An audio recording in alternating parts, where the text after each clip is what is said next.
Nós vivemos numa sociedade que cada vez mais e mais valoriza a importância de se contar boas histórias. É bem provável que em algum momento você já ouviu a expressão storytelling. Muita gente usa uma boa história para vender produtos, muita gente usa uma boa história para apresentar conceitos, muita gente usa uma boa história também para apresentar princípios. Eu quero te fazer uma pergunta nessa manhã. Como a sua história está sendo contada? Que tipo de história você está contando agora? Pode ser uma pergunta aparentemente simples, mas quando a gente faz esse tipo de pergunta, normalmente a nossa tendência é nos colocarmos num papel de protagonista dessa história que está sendo contada. Mas, no entanto, eu quero convidar você a analisar a perspectiva bíblica sobre histórias que são contadas. Quando falamos de transmissão de histórias, a Bíblia nos convida a mudar um pouco o foco. Nós vamos entender o porquê. Eu quero convidar você a abrir a sua Bíblia no primeiro livro, no livro de Gênesis.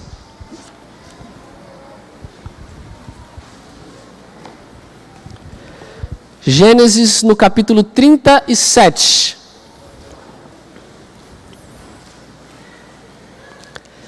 Gênesis capítulo 37.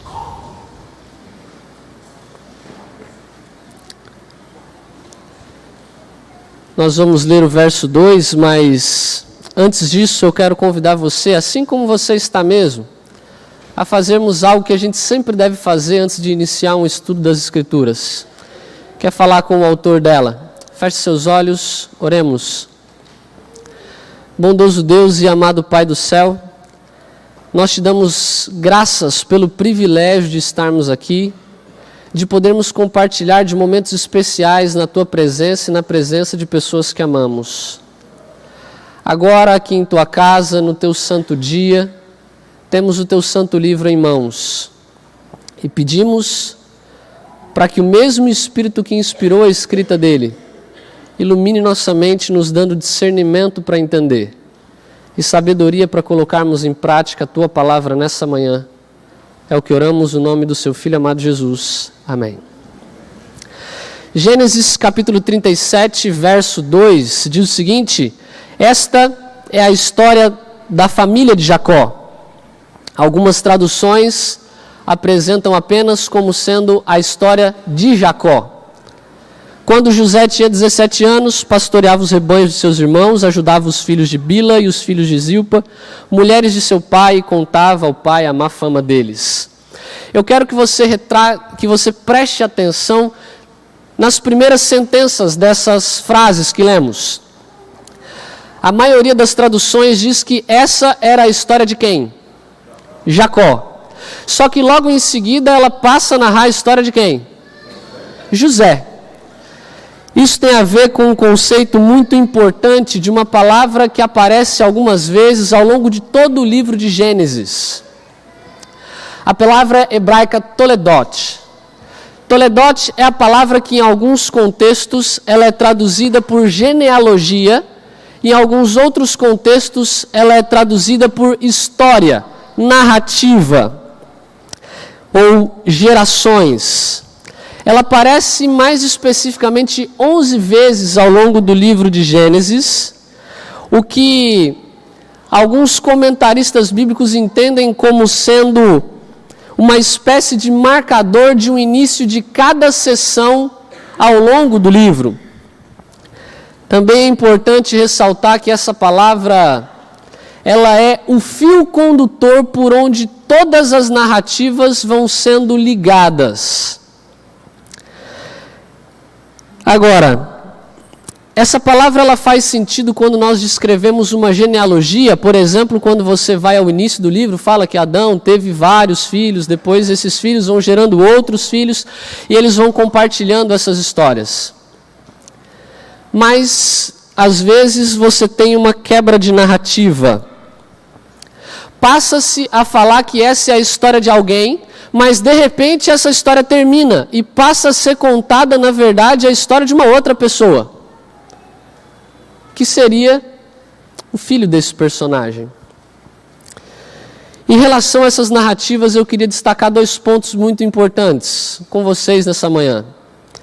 Primeiro deles, ao falar das gerações de alguém, o destaque da narrativa nunca é esse alguém. A ênfase é sempre colocada no filho, naquele que vem depois da história. Por exemplo, a primeira vez que essa palavra aparece no texto bíblico, lá no início fala que essa é a história da terra, ou essa é a gênese da terra. É a mesma expressão hebraica aqui. Só que quando ele começa a descrever, ele não fala da terra, porque a história da terra foi contada antes. Ele começa a descrever a história de Adão. A história da terra, na verdade, é a história daqueles que são gerados da terra. Daqueles que são feitos do pó da terra. A história da terra passa a ser a história de Adão. Da mesma forma, em outras narrativas, como por exemplo, é dito da história de Terá. Quem era Terá? A gente não sabe muita coisa sobre ele, mas a história de Terá, na verdade, é narrada por meio da história de seu filho Abraão.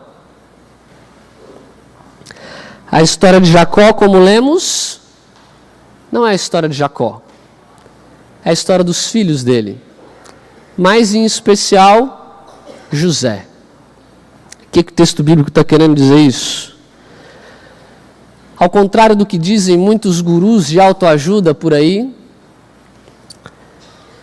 na verdade, nós não somos os protagonistas da nossa própria história.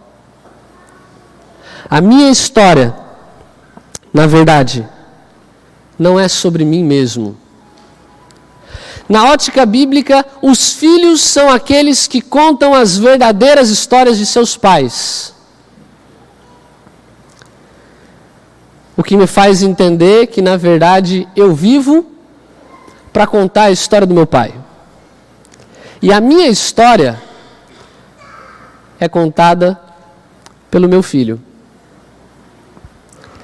Nós não somos os protagonistas da nossa própria história. A gente normalmente gosta de colocar a gente no centro de tudo. Na verdade, vivemos para contar a história de outra pessoa. E aqueles que vão vir depois da gente vão ser os responsáveis por contar a nossa história. Se eu tenho isso em mente, as perguntas que foram feitas no início, talvez elas mudam um pouquinho de sentido ou de importância. Para você que é filho, que história você está contando dos seus pais? O que está sendo dito a respeito daquele que o gerou por meio da história que você está contando?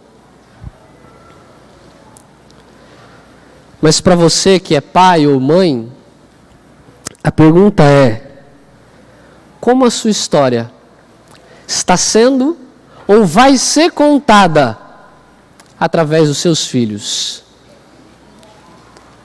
Nem sempre a gente para pensar no impacto que nós atribuímos a outras pessoas, principalmente aqueles que estão mais próximos a nós. Que história estamos contando e que história os outros estão contando de nós? Esse é o primeiro ponto, mas o segundo ponto também é muito importante de se ressaltar. Quando vemos o que o texto bíblico apresenta sobre essa sucessão de histórias que são apresentadas, onde filhos vão contando a história de seus pais, nós percebemos também que há um desenvolvimento tanto de coisas boas quanto de coisas ruins que vão sendo transmitidas e passadas por meio dessas histórias. Através das novas gerações, nós vemos que os filhos refletem em muito as escolhas e as decisões de seus pais, tanto para o bem quanto para o mal. Logicamente que existem momentos onde o padrão, o ciclo é quebrado, o que mostra que nós não somos escravos da circunstância. Mas temos que entender que o meio em que nós crescemos desempenha um papel gigantesco ao nos preparar para respondermos a pergunta de quem nós verdadeiramente somos. Os filhos refletem muito as características e atributos de seus pais. O livro de Gênesis deixa isso muito claro para nós. Por exemplo, nós vemos que Isaac é tão mentiroso quanto seu pai Abraão. Mentem numa circunstância completamente parecida. Nós vemos também, por exemplo, que os filhos de Jacó, aquele que era especialista em enganar os outros e que inclusive havia enganado o próprio pai, no fim de sua vida também é enganado pelos seus próprios filhos. Nossas ações impactam para o bem ou para o mal a vida daqueles que vão contar a nossa história. Que tipo de legado temos deixado? Que tipo de comportamento temos transmitido para aqueles que serão os responsáveis por dizer quem de fato nós somos?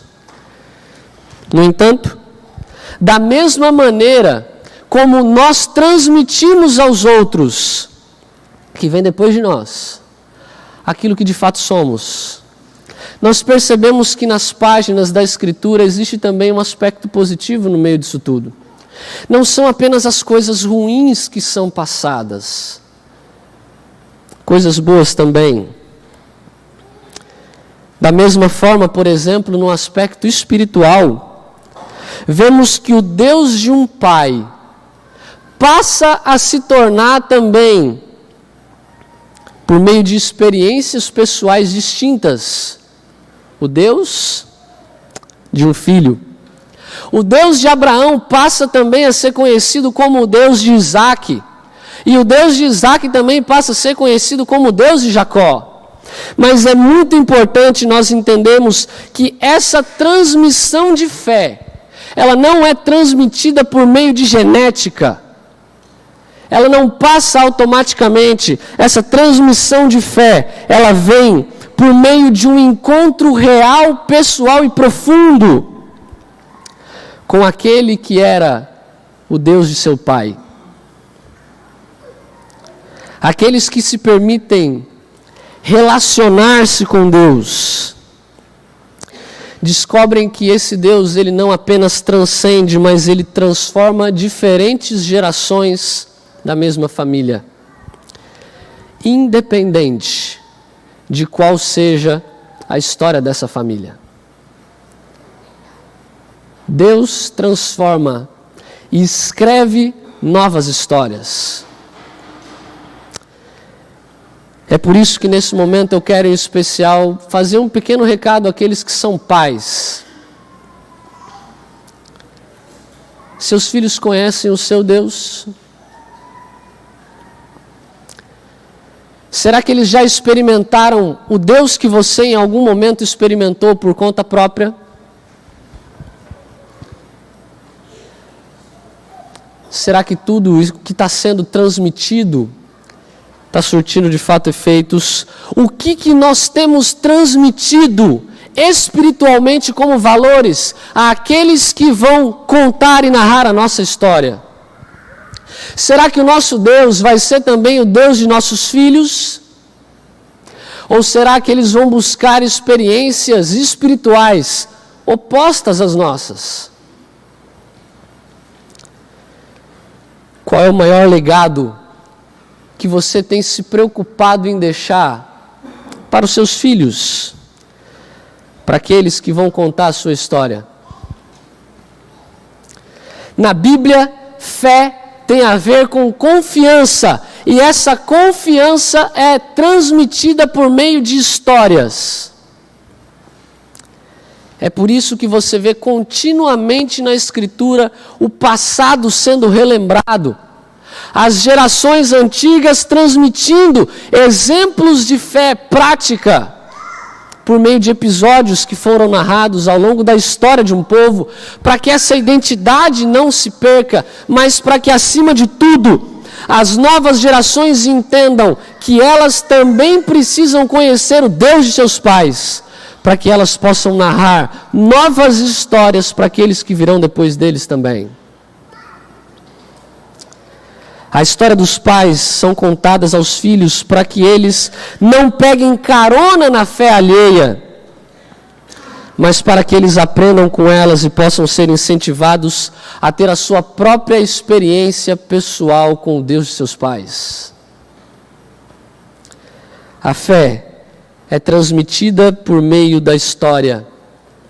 E a nossa história precisa ensinar aos nossos filhos a respeito daquilo que Deus tem realizado na vida da gente. Quando falo de realizações, não falo apenas de realizações pessoais, não falo apenas de realizações profissionais. Falo, acima de tudo, de experiências espirituais.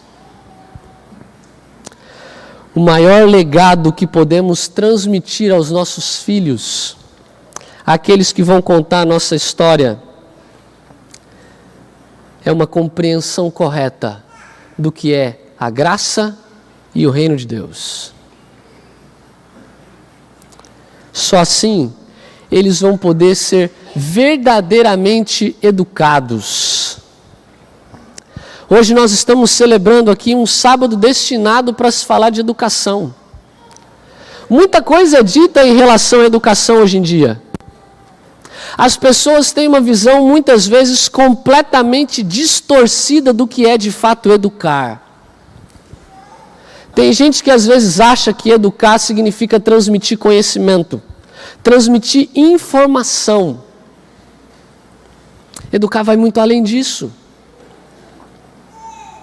E às vezes, por achar que educar tem a ver com transmitir informação, a gente muitas vezes é tentado a querer terceirizar um processo de educação. E aqueles que já passaram ou trabalham num contexto de sala de aula sabem muitas vezes o desafio que existe em você tentar transmitir princípios e valores a crianças aos quais os pais terceirizaram a educação.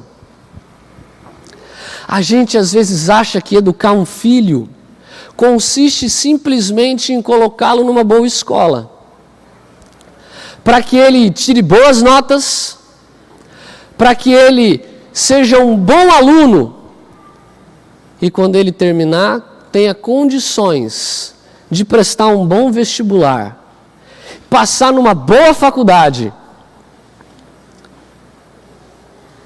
para ser um profissional de sucesso. A minha pergunta é: para quê? O que ele vai fazer com tudo isso? De que tudo isso vai valer quando ele pegar uma série de diplomas ou colocar uma beca no dia de sua formatura?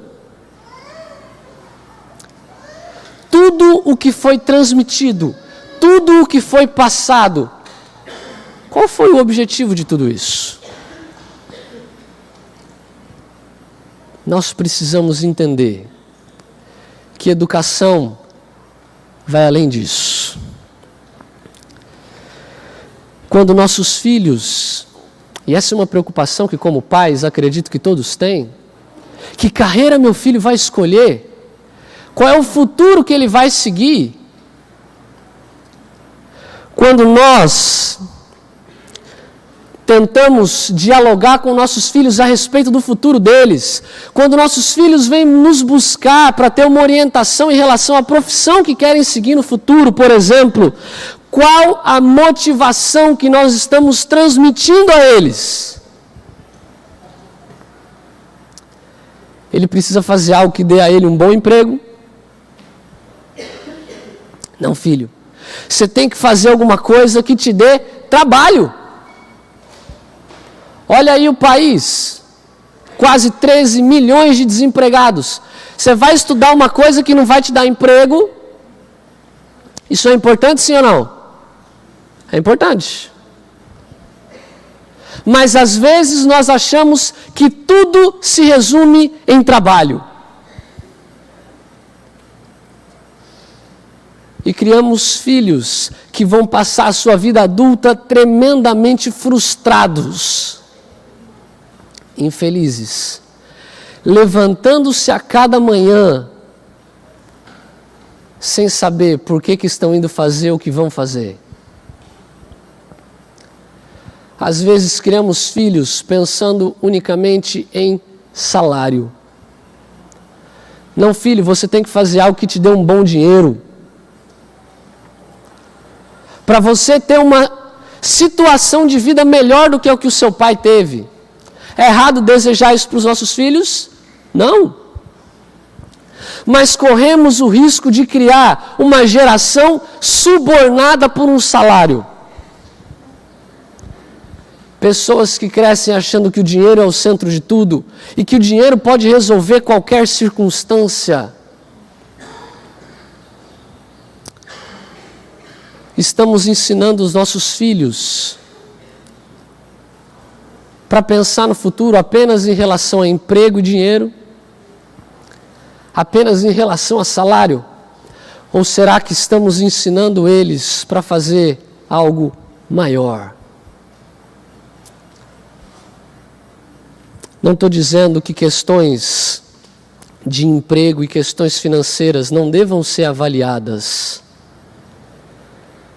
Mas nós precisamos nos preocupar em pensar mais, em educar os nossos filhos para que, independentemente do que eles façam para honrar e glorificar o nome de Deus. Estamos criando futuros empregados ou futuros missionários do reino? Estamos transmitindo valores para que os nossos filhos peguem esses valores, coloquem em prática por meio de suas profissões e exerçam um meio de influência para abençoar e transformar outras vidas, ou simplesmente estamos preparando pessoas que vão contar por meio da história deles que tínhamos uma preocupação única e meramente materialista em nossa existência?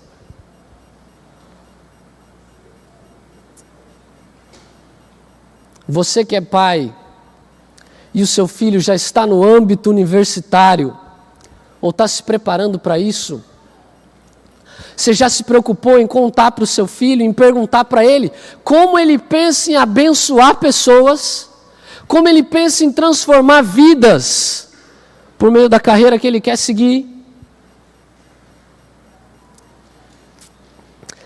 A gente às vezes acha que como pais, o nosso papel está única e exclusivamente em transmitir princípios aos nossos filhos. Eu vou educar o meu filho para que ele seja um bom cidadão, para que ele seja respeitoso, para que ele seja honesto, para que ele seja íntegro. Nós temos que fazer isso. É uma obrigação moral como pais. Mas às vezes nós achamos que o nosso papel para aí. Não devemos nos preocupar em transmitir aos nossos filhos apenas os princípios certos. Precisamos nos preocupar em transmitir a eles também os propósitos corretos. Às vezes a gente se preocupa apenas com atos, sem se preocupar com as motivações por trás desses atos. Precisamos educar os nossos filhos para que eles tenham valores permanentes, valores centrados na palavra de Deus, mas também precisamos educar os nossos filhos para que eles tenham propósitos coerentes com aquilo que Deus quer para eles. Educar, nesse sentido, vai muito mais além do que simplesmente oferecer informação.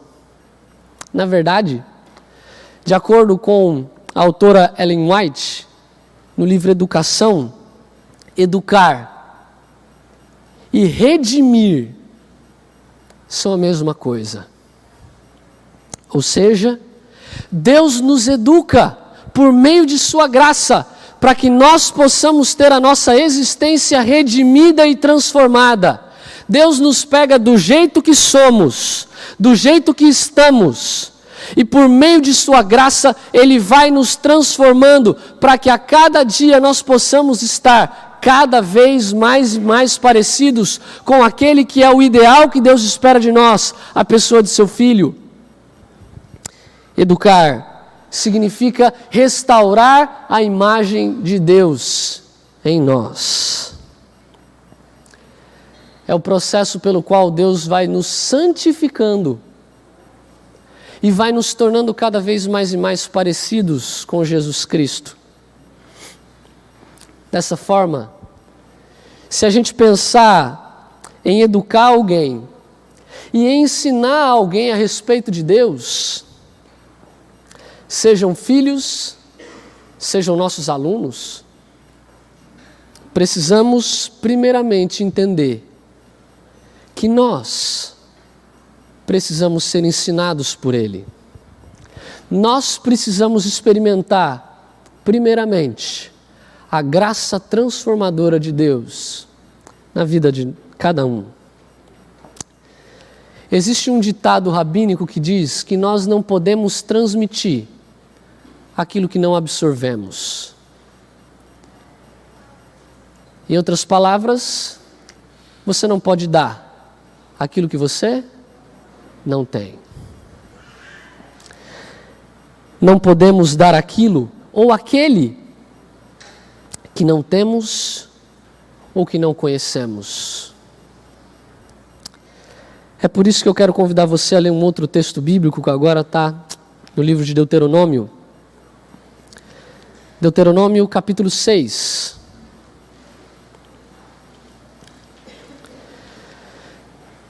Deuteronômio capítulo 6, a partir do verso 4.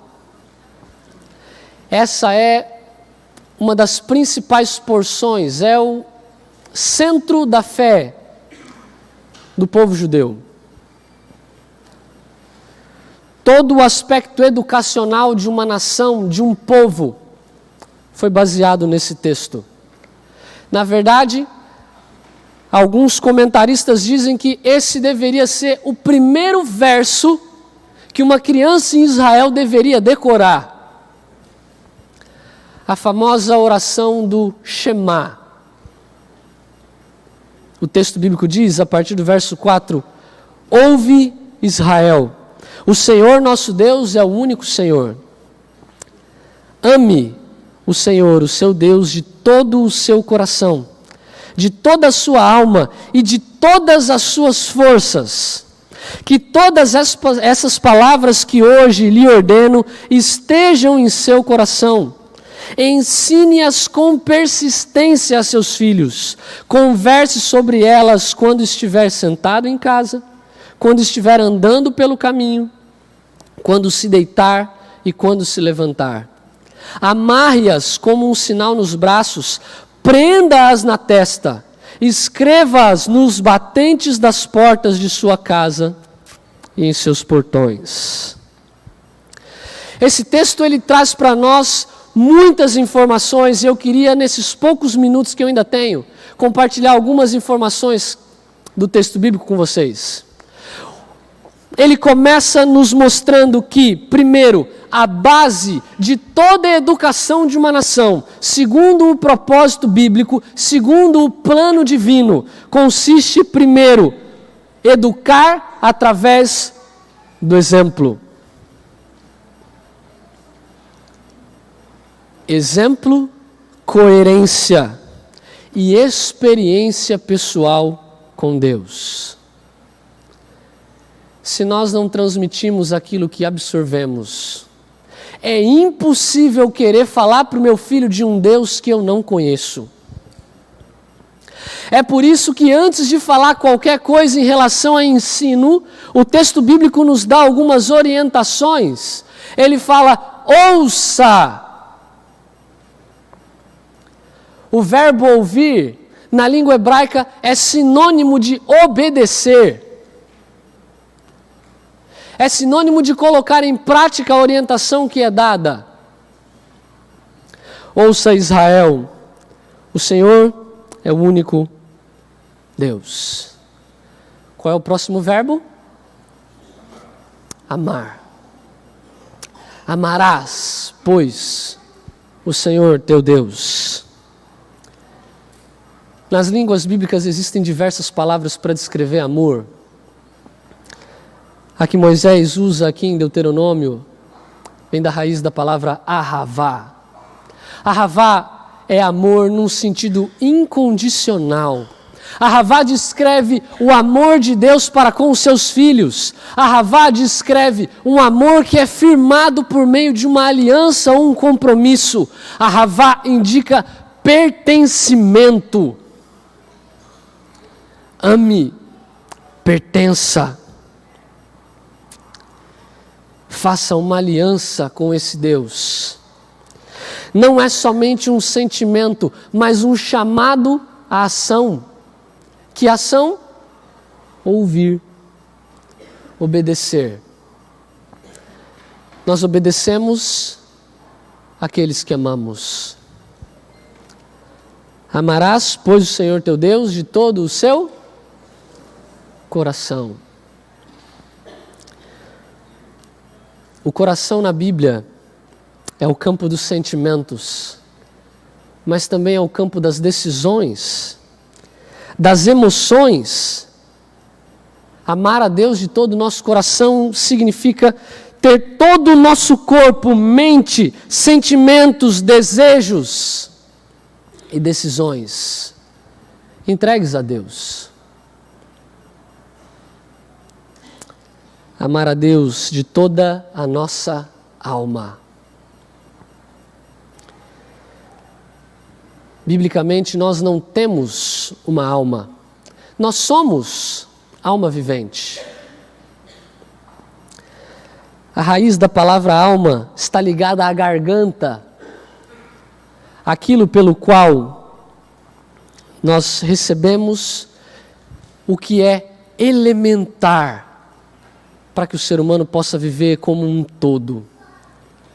Alma, no sentido bíblico, indica a vida do ser humano integralmente, como um todo. Respiração e consciência. Somos almas viventes e a nossa vida, como um todo, pertence e deve ansiar por Deus. É por isso que o salmista fala que nós precisamos ter sede de Deus. A minha alma, ou a minha garganta, tem sede do Deus vivo, o salmista fala no Salmo 42. Nós precisamos amar a Deus de toda a nossa essência, com todo o nosso corpo, com toda a nossa mente. Tudo precisa estar sintonizado com um único propósito: amar a Deus. O texto também fala que nós devemos amá-lo com toda a nossa força. A palavra aqui, traduzida por força, só é traduzida apenas aqui, dessa forma. Na verdade, é uma expressão que é utilizada em outros lugares para indicar intensidade. Seria traduzido, talvez de forma mais literal, como muito, bastante. Ou seja, não é uma ação, mas a intenção na qual eu realizo todas as minhas ações. Não tem a ver com forma, tem a ver com essência. Somos chamados para amar a Deus com toda a intensidade, entregando a Ele toda a possibilidade, oportunidade e capacidade para honrá-lo por meio de minhas ações. Quando eu conseguir absorver e entender e amar a Deus de todo o meu coração, de toda a minha alma, com toda a intensidade das minhas realizações, aí sim, eu vou conseguir transmitir algo para aqueles que vão narrar a minha história. É por isso que o texto bíblico continua no verso 6, dizendo que essas palavras que hoje te ordeno estejam primeiro em seu coração. O amor completo a Deus precisa estar primeiramente em nós. E ele deve ser então ensinado àqueles que estão sob nossa influência. O texto bíblico apresenta que esse processo de transmissão, ele deve ser contínuo. O texto diz, essas palavras inculcarás a teus filhos. O texto pode ser traduzido literalmente como ensinar incisivamente. Entender que cada oportunidade é um momento para se transmitir valores e princípios morais e espirituais. A nossa educação, ela é integral. A gente acha que nossos filhos só aprendem quando estão na escola. Na verdade, eles aprendem ainda mais quando nos observam nas situações do nosso dia a dia.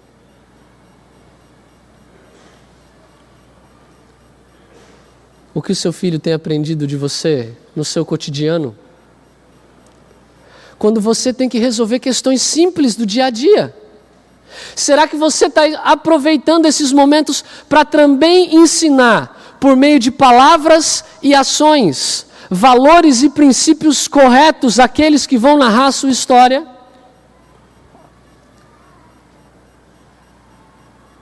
O texto diz que essas palavras precisam estar na mão, na mente e diante dos olhos. Tudo o que fazemos, seja nas ações ou pensamentos, deve nos ensinar a amar a Deus sobre todas as coisas. A nossa educação deve ser holística, para usar uma palavra que está na moda ultimamente. Ela deve ser integral, englobando cada aspecto da vida diária. Nós ensinamos quando nos levantamos, quando andamos, quando nos deitamos e também quando vamos à escola ou à igreja. Mas não se engane.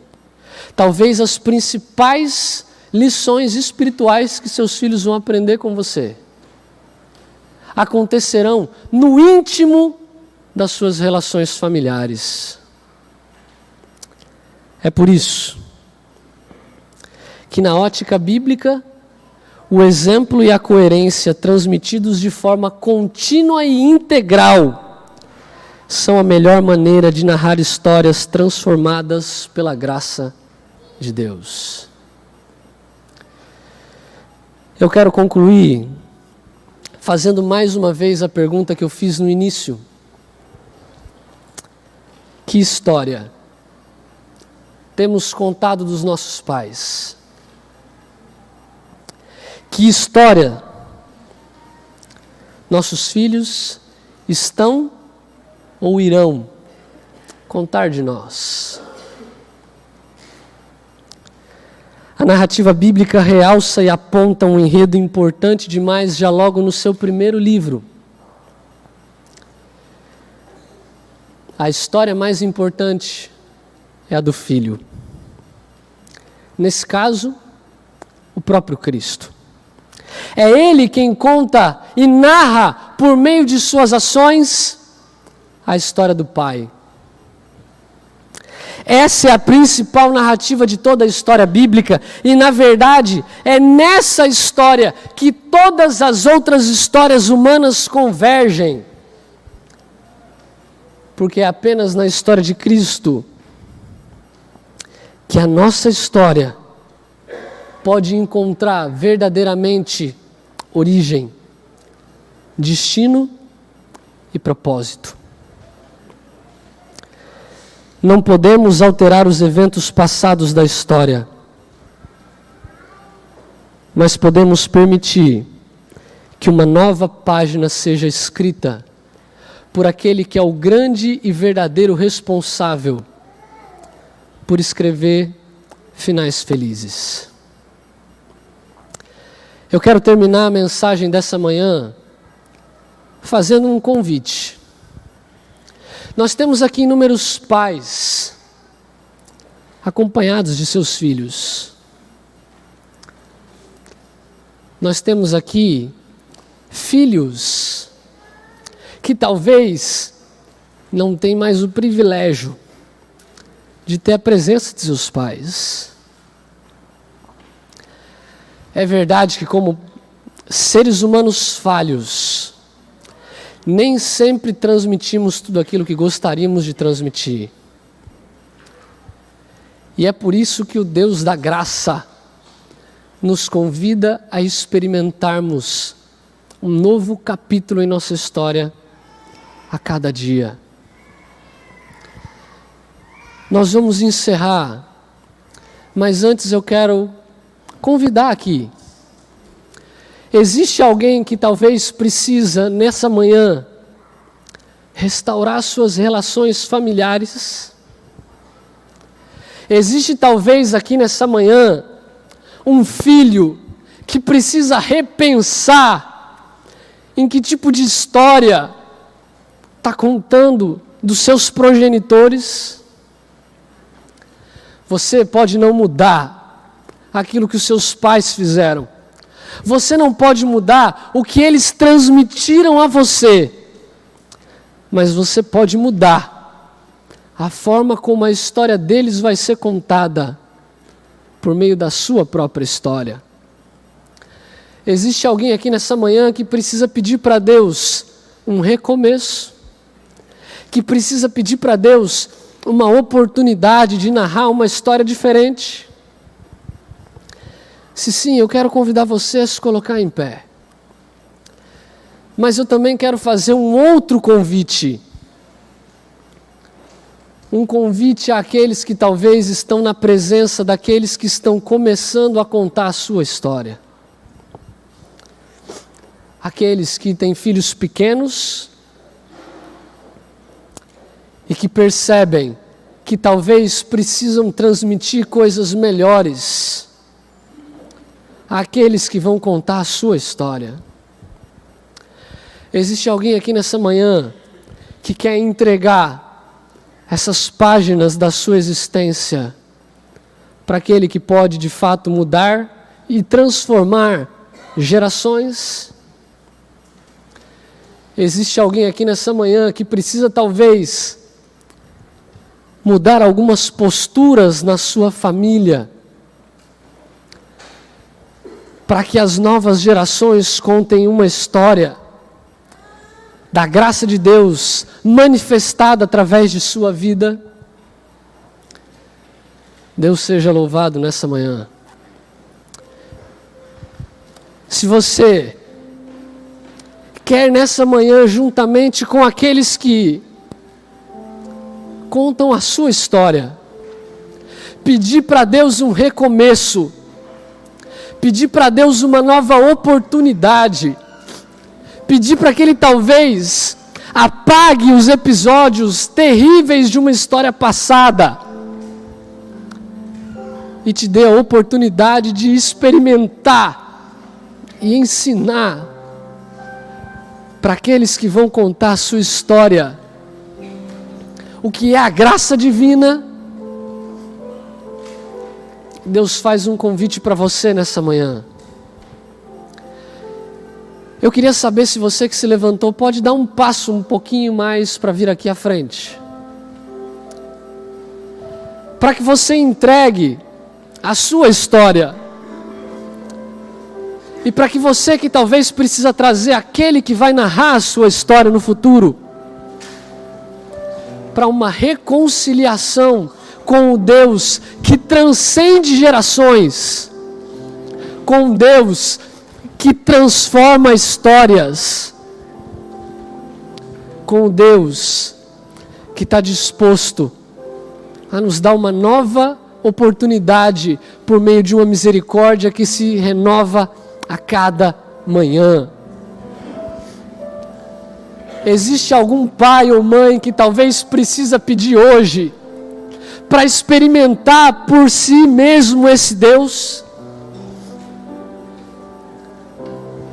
Que precisa fortalecer ou restaurar uma relação que talvez está enfraquecida, adormecida,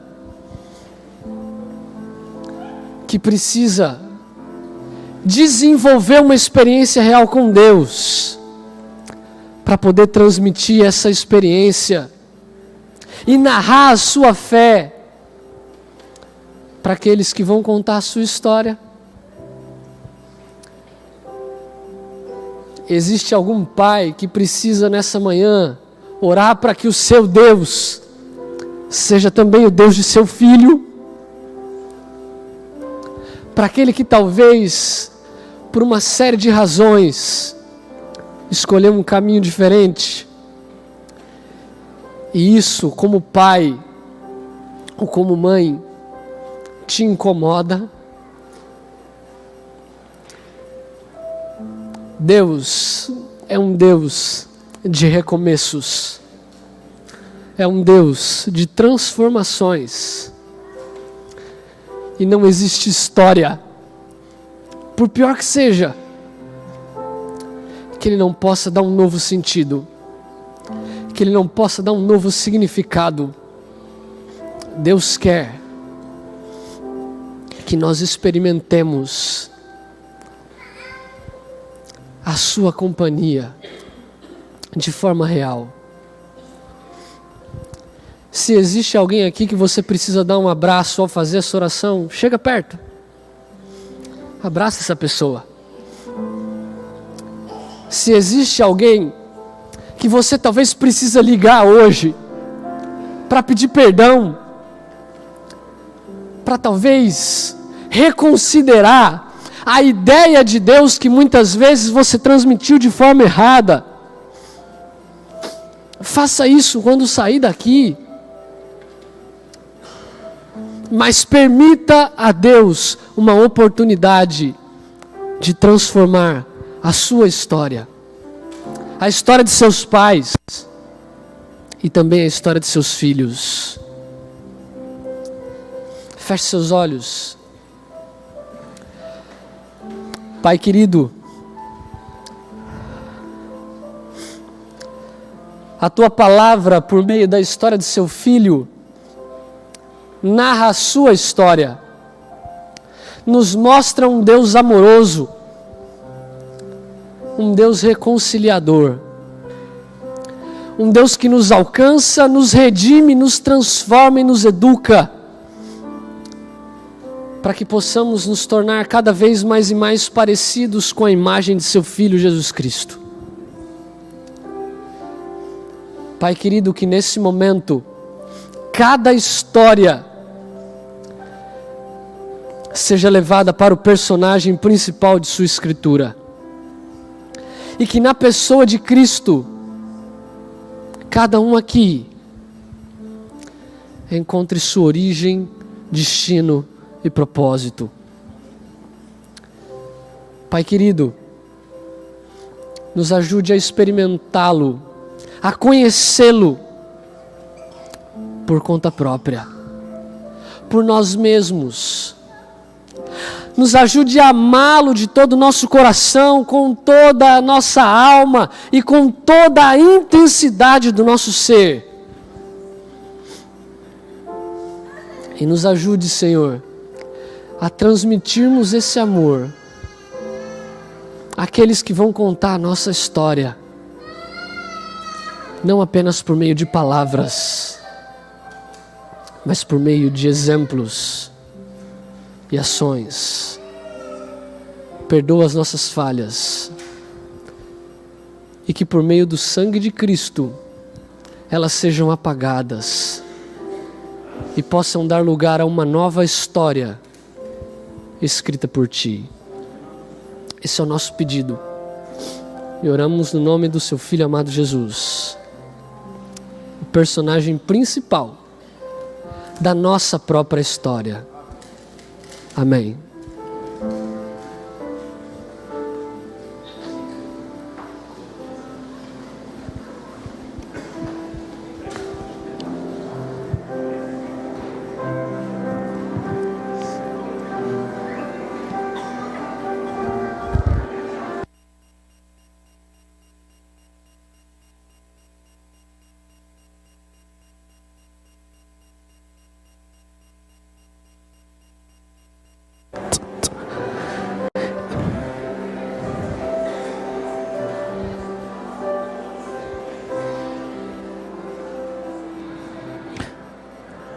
Que Deus te abençoe.